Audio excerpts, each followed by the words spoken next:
लंबे समय से चली हुई कर्म की चर्चा, कर्म के सारे विडंबनाओं को भोगते आ रहे हैं हम अनादिकाल से।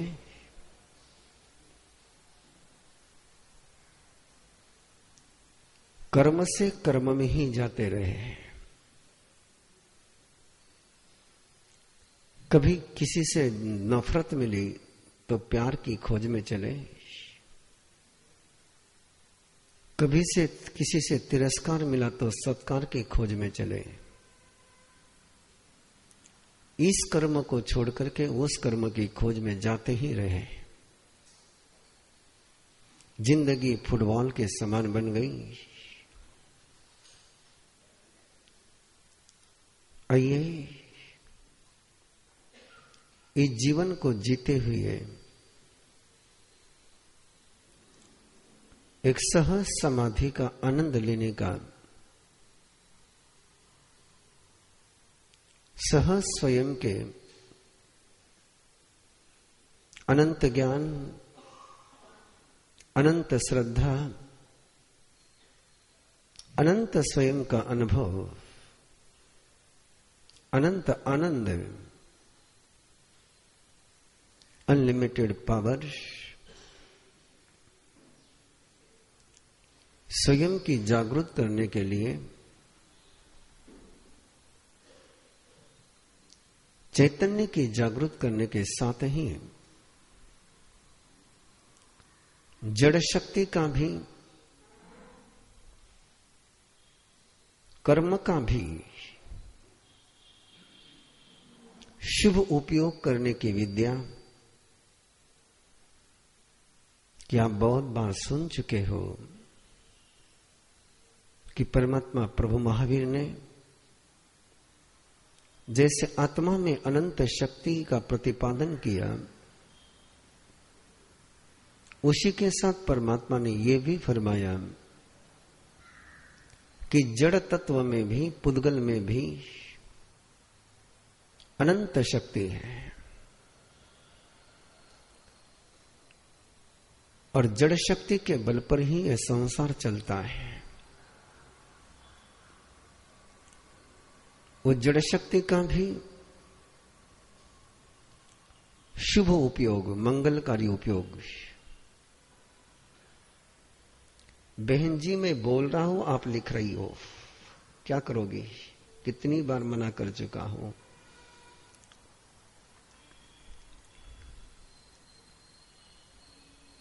जड़ शक्ति का भी मंगलकारी उपयोग, कल्याणकारी उपयोग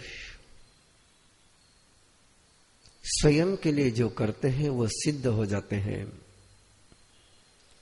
विश्व के लिए जो करते हैं वो तीर्थंकर हो जाते हैं।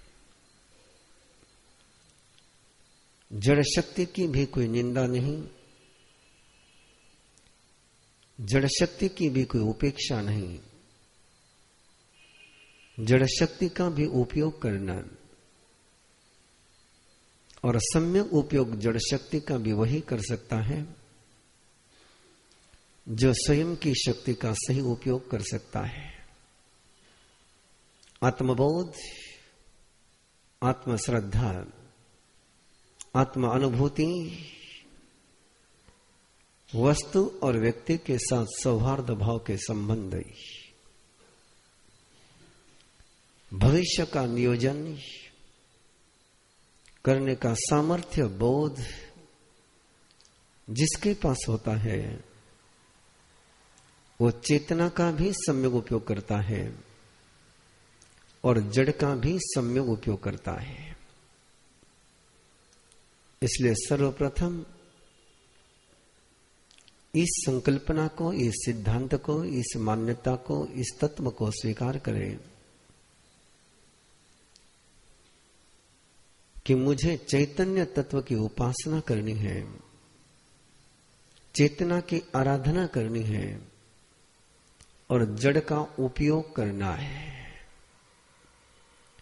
जड़ की पूजा नहीं करनी है, जड़ को मत्था नहीं नवाना है, लेकिन जड़ का उपयोग जरूर किया जा सकता है। ये सारा संसार जो चलता है, इस संसार का जो भी रूप हम देखते हैं, मेरे शब्द आपके शब्द, ये दोनों ही जड़ है।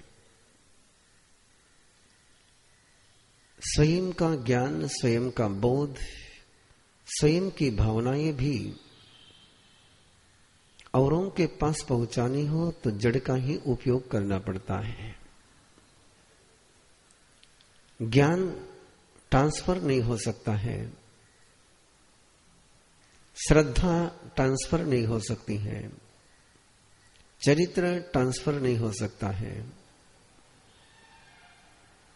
लेकिन लेशा ट्रांसफर की जा सकती है।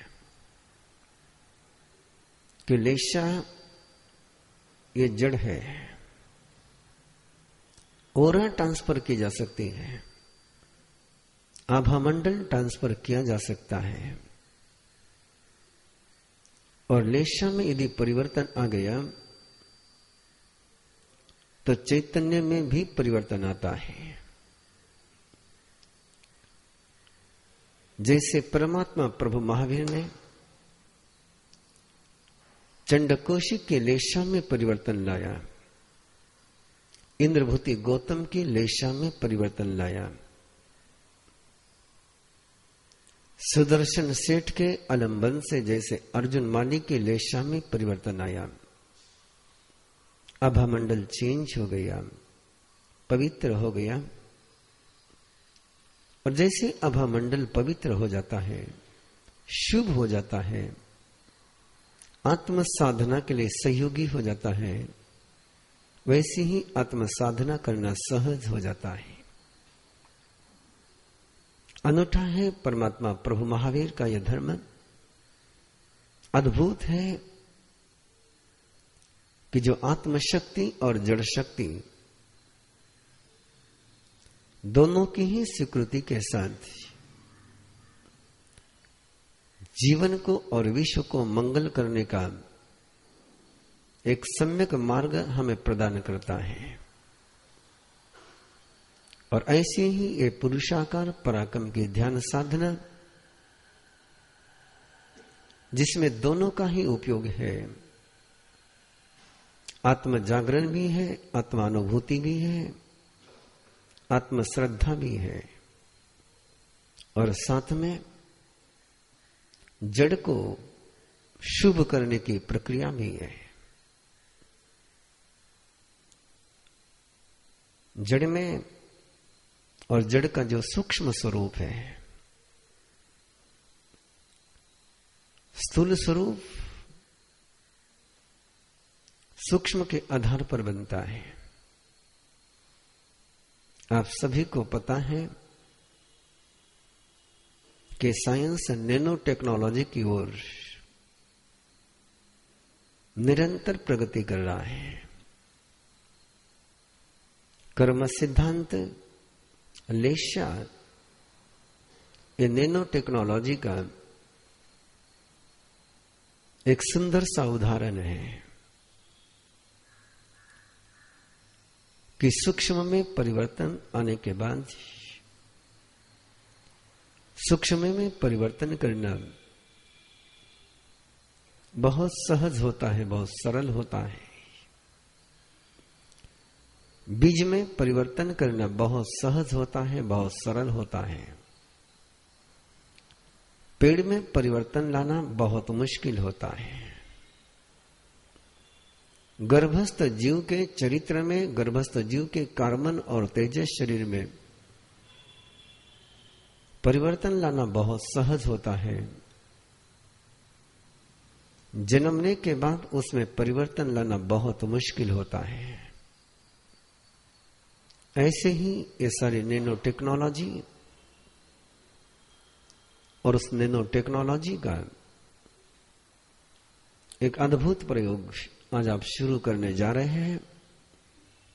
तीर्थंकर का अनुग्रह हम सब पर निरंतर बरसता रहे।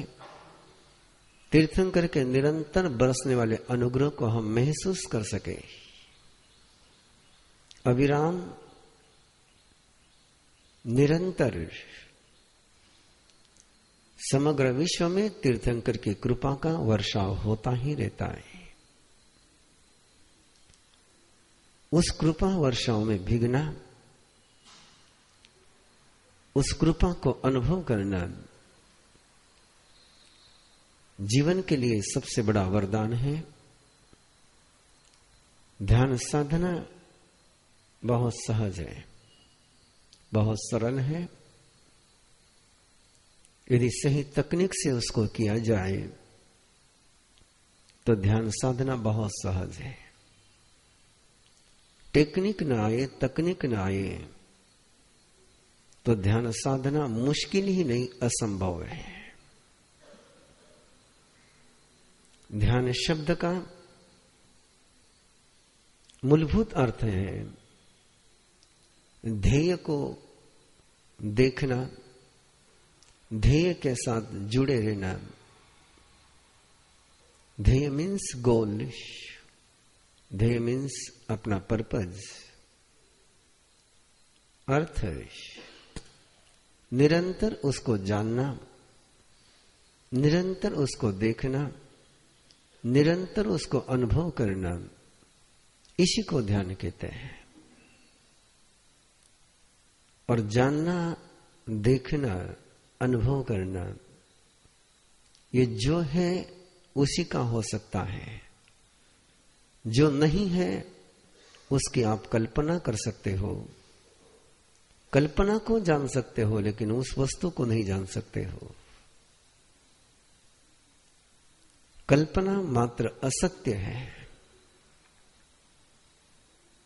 कल्पना मात्र झूठ है। और झूठ के साथ जुड़ना स्वयं के लिए अंधियारे को निर्माण करना है।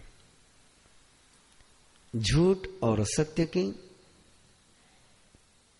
लंबी चौड़ी परिभाषाओं में न उलझते हुए सामान्य यदि परिभाषा के तरफ आप ध्यान दोगे तो आपको पता चलेगा कि जो है वो सत्य है, जो नहीं है वो झूठ है। जो है उसको स्वीकार करना, सत्य को स्वीकार करना है। जो नहीं है उसको स्वीकार करना, ये झूठ है। जो है उसको बोलना, ये सत्य वचन है। जो नहीं है उसको बोलना, ये झूठ बोलना है। जो अपना है उसको लेना, ये अचौर्य है। जो पराया है उस पर अधिकार जमाने की कोशिश करना, ये चोरी है। अपने ही अंतर में रहे हुए आनंद की अनुभूति लेना, ये ब्रह्मचर्य है। दूसरे में आनंद की खोज करना, यह वासना का खेल है। स्वयं में ही तन्मय रहना, स्वयं के ही आनंद में तल्लीन रहना, ये अपरिग्रह है। स्वयं पर ही स्वयं का अधिकार, स्वयं पर ही स्वयं का स्वामित्व, स्वयं पर ही स्वयं की मालकी महसूस करना, ये अपरिग्रह है। दूसरे पर अधिकार जमाना, दूसरे पर मालकी जमाना, ये परिग्रह है। जो है उसमें जीने में आनंद है, जो नहीं है उसमें जीने में दुख के अलावा कुछ भी नहीं है। इसलिए ध्यान जो है उसके साथ जुड़ने को ध्यान कहते हैं। आपका अनुभव है कि जब भी आप आंख बंद करके ध्यान करने के लिए बैठते हैं तो मन भटकता है, ध्यान लगता नहीं है, लगेगा भी नहीं, लगने की कोई संभावना भी नहीं है। आंख बंद करने के बाद जिसका ध्यान आप करना चाहते हैं वो यदि आपको नजर नहीं आए, अंतर चक्षु से नजर नहीं आए, अंतर मन से नजर नहीं आए, तो आप किसको देखोगे और किस पर ध्यान लगाओगे? फिर कल्पना शुरू हो जाती है, फिर चिंतन शुरू हो जाता है। वो चिंतन शुभ भी हो सकता है, अशुभ भी हो सकता है, भगवान का भी हो सकता है, शैतान का भी हो सकता है। वो चिंतन हो सकता है, ध्यान नहीं। ध्यान तो केवल उसी को कहते हैं सामने दिखे और आप उसको देखते चले जाएं। जैसे जिसको हम खुली आंख से दर्शन कहते हैं कि आंख खोली और सामने जो दृश्य है उसको देखा, यह दर्शन है। और सामने दृश्य नहीं है, सामने वस्तु नहीं है, और हम उसको देखने की कोशिश करेंगे तो देख नहीं पाएंगे, कल्पना जरूर कर लेंगे। वैसे ही आंख बंद करने के बाद, बाहर देखने की आंख बंद करने के बाद अंदर में देखने की आंख खुल जाए